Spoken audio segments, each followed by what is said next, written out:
मित्रों, आप गरीब हैं, अमीर हैं, इन चीजों की चिंता छोड़ दो दोस्तों। एक बात की जरूरत होती है, आपका आप पर भरोसा होना चाहिए।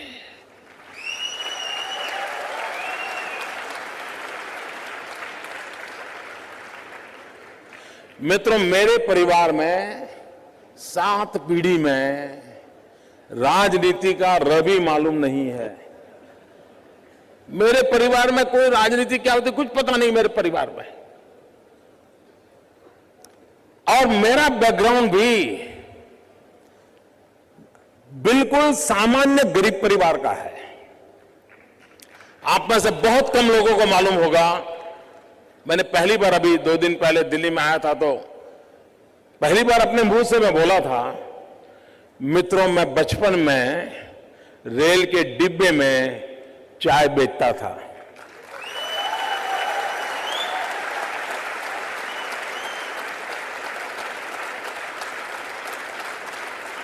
और आज आपके सामने खड़ा हूं।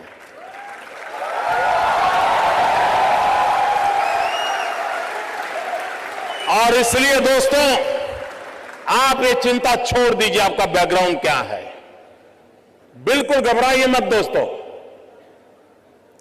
आप किस परिवार में पैदा हुए हो, किस अवस्था में पैदा हो, चिंता छोड़ दीजिए दोस्तों। अगर आपके दिल में समाज के लिए, देश के लिए करने की आग है, निकल पड़िए दोस्तों, रास्ता अपने आप मिल जाएगा।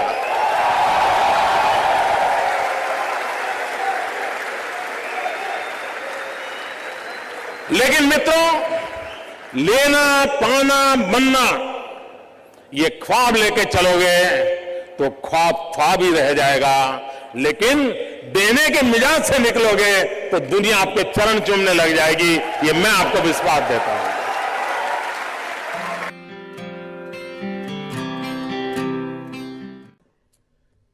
स्टार्टअप, मैं कल एडम से बात कर रहा था तो बड़ा इंटरेस्टिंग है, उसको मिलने जैसा है। उसको हिंदुस्तान की स्पिरिचुअल दुनिया में बड़ा इंटरेस्ट है। लेकिन उसने मुझे एक बात अच्छी बताई।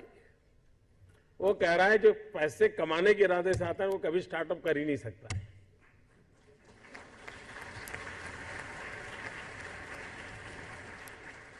जो कुछ करने के इरादे से आता है, पैसे उसके लिए बाय प्रोडक्ट होते हैं। और आप सबने देखा होगा कि आप लोगों ने जब शुरू किया होगा तब आपने बैंक बैलेंस क्या होगा ये कभी नहीं सोचा होगा। लेकिन किसकी जिंदगी में क्या बदलाव लाता हूं यह सोचा होगा, तब हुआ होगा।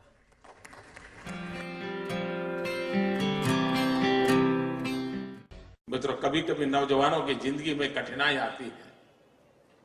सुबह अगर किसी क्रिकेटर की अखबार में फोटो देख ली, उसकी बड़ी वाहवाही हुई देख ली, तो मन करता है यार क्रिकेटर बनना अच्छा होगा। दोपहर को किसी टीवी चैनल पर किसी फिल्मी कलाकार का नाम रोशन दिखता रहे तो मन करता नहीं यार ये अच्छा है। शाम को किसी डॉक्टर ने बहुत अच्छा काम किया है देख लिया तो मन करता है यार ये अच्छा है। यानी कई नौजवान मिलेंगे आपको, हफ्ते में 3 नई नई योजनाएं बताएंगे और आप भी परेशान हो गए। यार पिछले हफ्ते तो कह रहा था कि मुझे बिजनेसमैन बनना है और इस हफ्ते कह रहा है नहीं मुझे तो पॉलिटिशियन बनना है। मित्रों, ज्यादातर लोग ऐसे हैं जिनकी इच्छाएं रोज जन्म लेती हैं और ज्यादातर इच्छाओं का बाल मृत्यु हो जाता है। मित्रों, ऐसी क्या इच्छा होती है जिसका बाल मृत्यु हो जाए? कुछ लोगों की तो इच्छा ऐसी होती है जिसका गर्भधारण ही नहीं होता।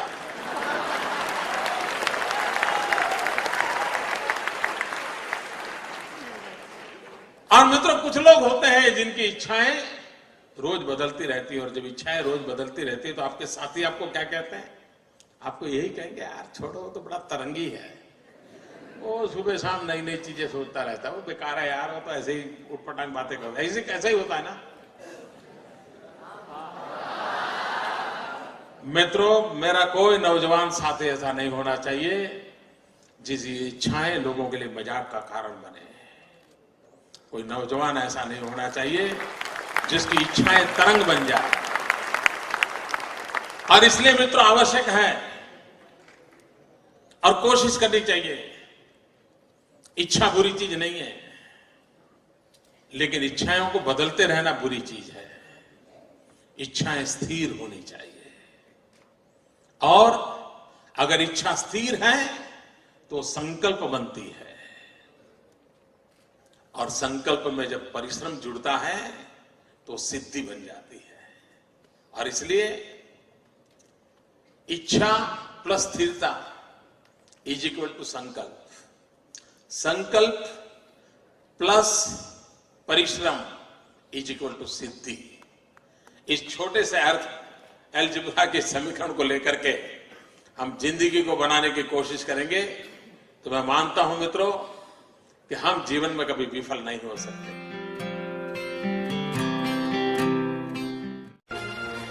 मैं मेरे नगर वड़नगर से कभी कभी ट्रेन के अंदर विसनगर जाया करता था।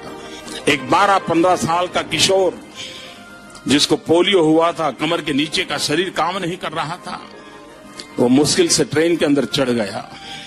उस गंदे कपड़े थे, भिक्षुक जैसा लगता था, लेकिन वो भीख नहीं मांगता था और हर किसी के पास जाकर के वो रिक्वेस्ट करता था मुझे बूट पॉलिश करने के लिए दीजिए। और उस समय 10-15 पैसे में बूट पॉलिश होती थी, और लोग कभी दया भाव के कारण, कभी करुणा के भाव के कारण उससे अपना जूतों की पॉलिश करवाते होंगे। लेकिन मैंने देखा, पॉलिश वाले करने वाले बहुत देखे थे, लेकिन इस बच्चे की तरफ मेरा ध्यान गया। मैं देख रहा था क्या कर रहा है। उसने क्या किया, अपने गंदे टूटे फूले झोले में से उस दिन का टाइम्स ऑफ इंडिया निकाला और उस पर लिखा था, ग्राहक के प्रति उसने लिखा था कि आज का दिन बहुत ही शुभ हो, आपकी यात्रा शुभ हो, आपके सारे काम सिद्ध हो। अंग्रेजी में उसने एक छोटा वाक्य लिखा था। और जैसे ही उसने जूते दिए पॉलिश करने के लिए, तो इसने उनके हाथ में टाइम्स ऑफ इंडिया पकड़ा दिया। उस ग्राहक को भी लगा कि 10 पैसे में पॉलिश हो रही है और 1 रुपये का अखबार पढ़ने को मिल जाता है। इस घटना को मैं देख रहा था तो मैंने उस बालक को पूछा, मैंने कहा भाई तुम हो कौन? बोले मैं कर्नाटक का हूं, कोई परिवार में है नहीं, मेरी शरीर की हालत अच्छी नहीं है, लेकिन मैं सम्मान से जीना चाहता हूं, इसलिए मैं यहां पहुंच गया हूं, करते करते काम कर रहा हूं। और बोले मैं लोगों की सबसे अधिक सेवा करना चाहता हूं। बोले हर दिन सुबह एक टाइम्स ऑफ इंडिया खरीद लेता हूं और दिन भर में 25-30 लोगों की जब पॉलिश करता हूं, 5 मिनट 7 मिनट पॉलिश करता हूं, उतनी देर वो अखबार पढ़ लेते हैं और मुझे आशीर्वाद भी देते हैं, पैसे भी देते हैं। मैंने इस दृश्य को देखा तब मुझे गीता पूरी तरह समझ आ गई। मुझे लगा इसको कहते हैं योग कर्मसु कौशलम। पॉलिश करने वाले काम को उसने योग बना करके जिस प्रकार से उसमें प्रोफेशनलिज्म ला करके काम किया था, और यही तो योग कर्मसु कौशलम है, जो जिंदगी को जोड़ देता है, कार्य में जीवन को झोंक देता है।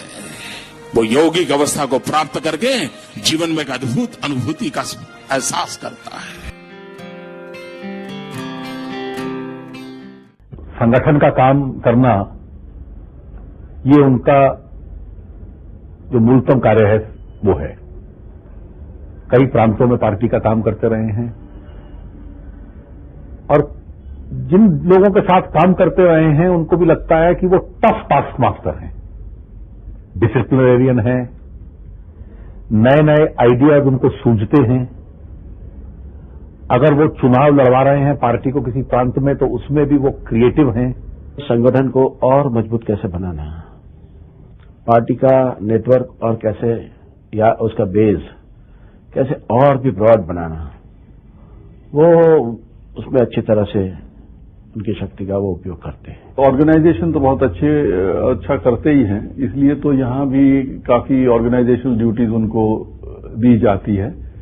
So that there is no question that he is a very good organiser. राजनीतिक के रूप में मैं ये मान सकता हूँ कि उनकी और हमारी विचारधारा में चाहे जितनी भी भिन्नता हो, पर वो अपनी विचारधारा के प्रति प्रतिबद्ध राजनीतिक है।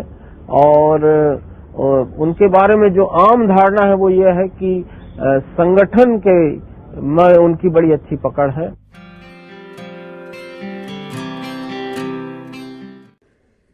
क्योंकि ज्यादातर ये फर्स्ट जनरेशन एंटरप्रेन्योर है, ऑल स्टार्टअप्स। और जब कुछ सोचा होगा, नहीं बेटे अपना काम नहीं तो कहीं नौकरी कर ले, शुरू में जब दोस्तों ने सुना होगा बहुत मजाक उड़ाया होगा, उपहास किया होगा, जाते आते आपको उसी उपनाम से सुनाते होंगे, ये कुछ करने वाला है, ये करने वाला है। फिर एक पल आया होगा, सारी दौर विरोध हुआ होगा, सब दौर परिवार के लोगों ने विरोध किया होगा, नहीं ये नहीं करना है, जाओ कमाओ, नौकरी कर लो, देखो उसका पहचान है, वो नेताजी को जानते हैं, जाओ उसको मिल लो।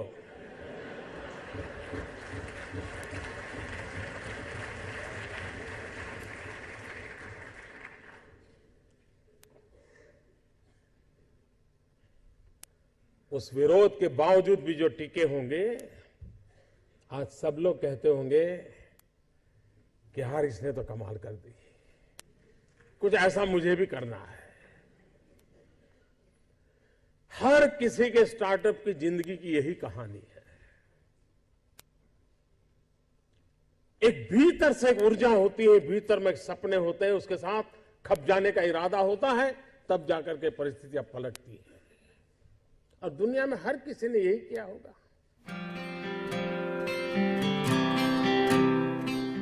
आपके जीवन में आप उस अवस्था में है, उस अवस्था में इतना पसीना बहाना चाहिए, इतना पसीना बहाना चाहिए, साथियों को लगना चाहिए कि यार ये एक बड़ा अवसर ऐसा है, खुद मेहनत करता है तो और औरों को कभी कहना नहीं पड़ता है, तो सब लोग दौड़ते हैं। आप अगर बोर्ड लगाओगे एक समय पर ऑफिस आना चाहिए, उसकी उतनी ताकत नहीं है कि आप समय के पहले 5 मिनट पहुंच जाए, उसकी ताकत है। आप अफसरों को कहेंगे भाई सप्ताह में 1 दिन दौरा करना चाहिए, रात को गांव में रुकना चाहिए, 2 दिन रुकना चाहिए, उतनी ताकत नहीं है कि जब तक हम जाकर के रुके।